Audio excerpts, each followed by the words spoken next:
శ్రీమాత్రే నమ. జై గురు దత్తాత్రేయ నమ. ఈ వీడియోలో మనం ఫిబ్రవరి 17వ తారీఖున కుంభరాశి యందు ఏర్పడబోతున్న పంచగ్రహ కూటమి, అలాగే ఈ 17వ తారీఖున అమావాస్య ఏర్పడుతుంది. అలాగే ఒక గ్రహణ యోగం ఏర్పడుతుందన్నమాట. అంటే గ్రహణ యోగం అంటే సూర్యుడు, చంద్రుడు, రాహు ఒకే రాశిలోకి వచ్చినప్పుడు గ్రహణం యోగం ఏర్పడుతూ ఉంటుంది. ఈ గ్రహణ యోగంలో పుట్టినటువంటి జాతకులు ఎవరైనా ఉంటే వాళ్ళు జీవితంలో అనేక ఒడిదుడుకులు, ఇబ్బందులు ఎదుర్కోవడం జరుగుతూ ఉంటుంది. అంటే సాధారణంగా ఈ యోగాలు పుట్టినప్పుడు ఉన్నటువంటి యోగాలు ఆ వ్యక్తి యొక్క జీవితాంతం ఏదో విధంగా వెంటాడుతూ ఉంటాయి. అందుకనే వారు పుట్టినప్పుడు తగు విధమైనటువంటి పరిష్కారం చేసుకుంటే ఆ యోగం ఇబ్బంది లేకుండా జాతకుడు అభివృద్ధికి మళ్ళా కారణం అవుతూ ఉంటాయి. అలాగే ఈ ధనిష్ట 3-4 పాదాలు, శతభిషం 4 పాదాలు, పూర్వభాద్ర 1, 2, 3 పాదాలు ఈ కుంభరాశిలో ఉంటాయి. అంటే ఈ టైంలో ఎవరైనా మనకి ఈ ఫిబ్రవరి 17, 18, 19వ తారీఖు కొంతవరకు జన్మించినటువంటి పిల్లలు ఎవరైనా ఆ టైంలో జన్మిస్తే వారి జాతకంలో ఈ గ్రహణ యోగం ఏర్పడుతూ ఉంటుంది. కంపల్సరీగా వాళ్ళు ఆ టైంలో పుట్టిన పిల్లలకి శాంతి పరిహార కార్యక్రమాలు చేసుకోవడం వల్ల వాళ్ళ జీవితంలో అభివృద్ధి కలుగుతూ ఉంటుంది.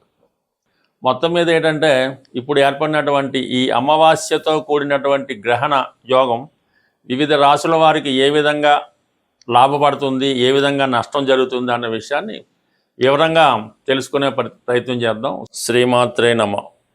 జై గురు దత్తాత్రేయ నమ. ఈ వీడియోలో మనం మిథున రాశి వారికి భాగ్యస్థానంలో ఏర్పడినటువంటి అమావాస్యతో కూడుకున్న పంచగ్రహ కూటమి, అలాగే గ్రహణ యోగం కూడా ఏర్పడటం వల్ల మరి మిథున రాశి వారికి ఏ విధమైనటువంటి ఫలితం రాబోతుంది అని ప్రయత్నించినప్పుడు మరి ప్రధానంగా రాశ్యాధిపతి బుధుడు భాగ్యస్థానంలోకి వచ్చినప్పుడు జాతకుడికి ఏదైనా విదేశీయానం కానీ, ఉన్నత విద్యా యోగం కానీ, అలాగే తనకి ఏదైనా ఒక సబ్జెక్ట్లో పూర్తి ప్రావీణ్యం సంపాదించే ప్రతిభ కానీ రావడం జరుగుతూ ఉంటుంది. ఇక్కడ శుక్రుడితో కలిసి సంచరించడం వల్ల ఏదైనా విద్యార్థులు ఉన్నత విద్య కోసం విదేశం వెళ్ళాలనే చేస్తున్నటువంటి ప్రయత్నాలకి సరైనటువంటి ఒక మార్గం ఈ సమయంలో కనబడడం జరుగుతూ ఉంటుంది. ఆల్రెడీ ఉన్నవాళ్ళు కూడా ఇంకా వాళ్ళ యొక్క సబ్జెక్ట్ని, వాళ్ళలో ఉన్నటువంటి చదువుని ఇంప్రూవ్ చేసుకునే ప్రయత్నంలో చాలా వరకు నెరవేరుతూ ఉంటుంది. ఎందుకంటే రాశి యందు గురుగ్రహం ఉండడం వల్ల జాతకుడికి ఎప్పుడు ఏదో పుణ్యక్షేత్రం దర్శిద్దామని, ఏదో కొత్తగా శాస్త్రాలు తెలుసుకుందామని, ఎవరైనా ఇబ్బందుల్లో ఉంటే సహాయపడదామని, ఇలాంటి మానవతా దృక్పథం తెలుసుకుంటూ ఉంటాడు. పూర్తిగా ఏదైనా ఒక శాస్త్రం మీద అవగాహన లోతుగా పరిశీలించే ప్రయత్నం జరుగుతూ ఉంటుంది. దానికి ఇప్పుడు ఉన్నటువంటి గ్రహస్థితి పూర్తిగా కొత్త విషయాలు తెలుసుకునే పరిజ్ఞానం కలుగుతూ ఉంటుంది. ప్రధానంగా శుక్రుడు భాగ్యస్థాన సంచారం రాహుతో కలిసి ఉండడం వల్ల ఎవరైతే ఈ లవ్ అఫేర్స్ అంటే ఇంటర్ క్యాస్ట్ లవ్ అఫేర్స్ కానీ, ఇంటర్ క్యాస్ట్ ప్రేమ వ్యవహారాలు, అలాగే పెళ్లి చేసుకుందామనే ప్రయత్నంలో ఉన్న వాళ్ళకి తీవ్ర ఆశాభంగం ఎదురయ్యే అవకాశం ఉంది. ఎందుకంటే ఇక్కడ పంచమాధిపతి శుక్రుడి పైన సప్తమాధిపతి గురువు దృష్టి, వక్ర దృష్టి పడుతుంది. అంటే ఇప్పటికి డైరెక్ట్ అయినప్పటికి కూడా తర్వాత రాహుతో కలిసి ఉండడం వల్ల చాలా వరకు ఈ ఇంటర్ క్యాస్ట్ వ్యవహారాల్లో పెళ్లి చేసుకుని ప్రేమికుల మధ్య వేరే ఎవరైనా ఎంటర్ అయ్యి మొత్తం ఈ ఎపిసోడ్ని క్లోజ్ చేసే అవకాశం ఉంటుంది. మొత్తం మీద వాళ్ళకి నిరాశ లాంటిది ఏర్పడే అవకాశం ఉంటుంది. కాబట్టి అటువంటి వారు కొద్దిగా నిదానంగా ఆలోచించి కొంతకాలం పోస్ట్పోన్ చేసుకుంటే మంచిది తప్ప ఈ సమయంలో అంటే ఈ పంచగ్రహ కూటమి, ఈ శుక్ర, రాహు, బుధ గ్రహాలు ఇవన్నీ కలుసుకున్న సమయంలో మీరు ఈ పెళ్లి ప్రస్తావన లాంటివి తీసుకొచ్చినప్పుడు దాన్ని పూర్తిగా ఆశాజనకం, నిరాశ కలిగే అవకాశం ఉంటుంది కాబట్టి కొంతకాలం వెయిట్ చేయవలసి ఉంటుంది. అయితే ఎక్కువగా ఇది సినిమా, టీవీ, మీడియా రంగంలో ఉన్న వాళ్ళకి, సాఫ్ట్వేర్ రంగంలో ఉన్న వాళ్ళకి చాలా గొప్ప అవకాశాలు రావడం జరుగుతూ ఉంటుంది. వాళ్ళలో ఉన్న ప్రతిభకు తగు విధంగా గుర్తింపు రావడం జరుగుతూ ఉంటుంది. ఒకేసారి 2-3 అవకాశాలు కూడా రావడం జరుగుతూ ఉంటుంది.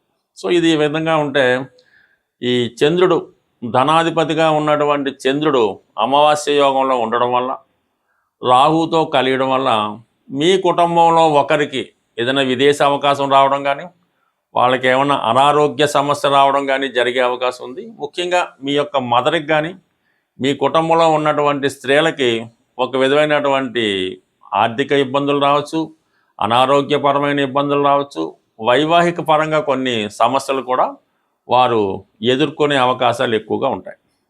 అయితే రవి కూడా అక్కడ చేరడం, రాహుతో కలవడం వల్ల ఇది మీ తండ్రి గారికి కానీ, మీ సంతానానికి కానీ ఇబ్బందులు కలుగుతుంటాయి.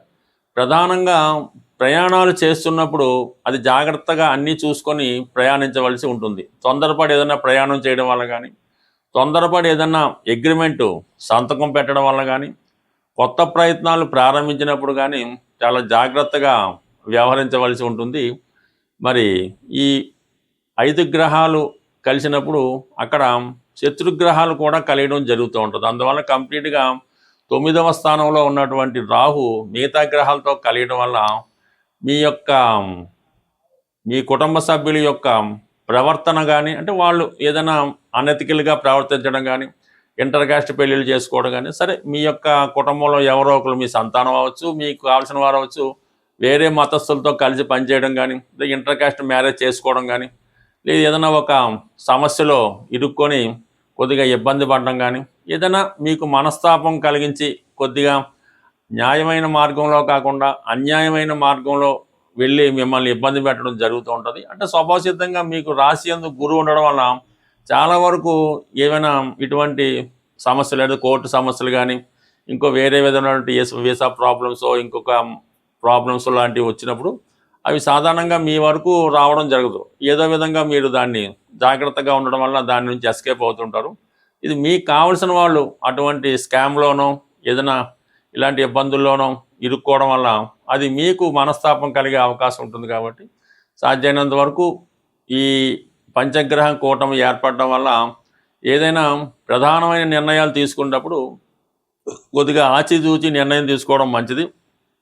బట్ ఏదైనా విద్యార్థులకి ఉన్నత విద్యాయోగం, విదేశీయానం తప్పనిసరిగా వస్తుంది. సినిమా, టీవీ, మీడియా రంగంలో ఉన్న వాళ్ళకి కొత్త అవకాశాలు తప్పకుండా రావడం జరుగుతూ ఉంటుంది. అయితే ప్రతి విషయంలో ఉన్నట్టే కొంత మైనస్లు, కొంత ఇబ్బందులు కూడా ఉంటాయి. మీకు వచ్చినటువంటి లాభం అది ఇతరులకు నష్టం కూడా కలిగించడం వల్ల వారు మీ మీద కొద్దిగా తాత్కాలికంగా శత్రుత్వం పెంచుకోవడం కానీ, ఈర్షపడడం కానీ లాంటివి జరిగే అవకాశం ఉంది. ఇప్పుడు మన ప్రస్తుత 17వ తారీఖున ఏర్పడుతున్నటువంటి అమావాస్యతో కూడుకున్నటువంటి గ్రహణ యోగం, అంటే దీనివల్ల చంద్రుడు ఇబ్బంది పడతాడు. అంటే చంద్రుడు బలహీన పడిపోతుంటాడు. పూర్తిగా బలహీన పడిపోవడం వల్ల కొన్ని రాసుల వారికి అది ఇబ్బంది కలుగుతూ ఉంటుంది. అలాగే రవి ఎప్పుడూ బలవంతుడిగానే ఉంటాడు, కానీ గ్రహణం పట్టిన సమయంలో రవి కూడా బలహీనం పొందుతూ ఉంటాడు. కంప్లీట్గా ఆ యోగ ప్రభావం వల్ల రవి తన సంపూర్ణ ఫలితాలు ఇవ్వడంలో ఆసక్తులు అవుతుంటాడు. ఆ కారణం వల్ల రవికి సంబంధించినటువంటి రాశుల వారు కూడా ఈ సమయంలో ఇబ్బంది పడడం జరుగుతూ ఉంటుంది. అయితే సహజంగా బుధుడు కూడా అదే రాశిలో ఏర్పడడం వల్ల ఈ బుధుడికి రవి వచ్చినప్పుడు ఈ బుధాదిత్య యోగం అనే యోగం ఏర్పడినప్పటికీ అక్కడ రాహు కూడా కలడం వల్ల, అంటే రాహు సాధారణంగా బుధుడికి ఏమి ఇబ్బంది పెట్టడం. రాహు బుధుడు గురు శిష్యులు లాంటి వాళ్ళు అన్నమాట. బుధుడు ఏ రాశిలో ఉంటే ఆ రాశి ఫలితాలలాగా రాహుతో కలడం వల్ల రాహు యొక్క ఫలితాలు ఇవ్వడం జరుగుతూ ఉంటుంది బుధుడు. సో ఆ కారణం ఏంటంటే బుధుడు అత్యంత మేధావిగా మారుతూ ఉంటాడు. బుధుడికి మంచి సహకారం లభిస్తూ ఉంటుంది రాహు వల్ల. ఇది సైంటిఫిక్గా పరిశోధనా రంగంలో ఉన్న వాళ్ళకి, బాగా విద్యావంతులకి, మేధావులకి ఇది బాగా ఉపయోగపడుతూ ఉంటుంది. అయితే శుక్రుడు కూడా రాహు మిత్రులు అవుతుంటారు.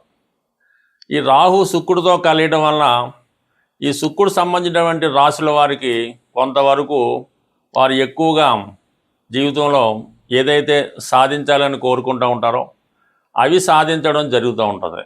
ముఖ్యంగా ఏంటంటే ఏదైనా ఒక వ్యక్తితో పరిచయాన్ని కోరుకోవడం కానీ, ఏదైనా ఒక పెద్ద వాహనం కానీ గృహం కానీ కొనుక్కుందామనే ఆలోచన కానీ, ఎన్నాళ్ళుగానో ఎదురు చూస్తున్నటువంటి వ్యక్తుల్ని, అంటే మరి అబ్బాయిలైతే అమ్మాయిల్ని కలుసుకోవడం, అమ్మాయిలైతే అబ్బాయిల్ని కలుసుకోవడం జరుగుతూ ఉంటుంది. అంటే ఇది ఎవరి జన్మ జాతకంలో అయినా ఈ రాహు శుక్రుడు కలిసి ఉన్నప్పుడు అది ఒక విధమైనటువంటి కోర్కెలతో కూడుకున్నటువంటి వ్యభిచార దోషం లాంటిది అవుతూ ఉంటుంది.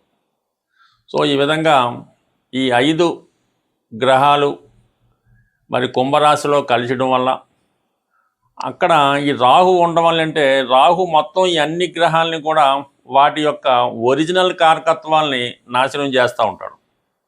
రాహు ఒక విషగ్రహం, ఒక రాక్షస గ్రహం, ఒక అవినీతికి సంబంధించినటువంటి అనెతికల్ గ్రహం మాట.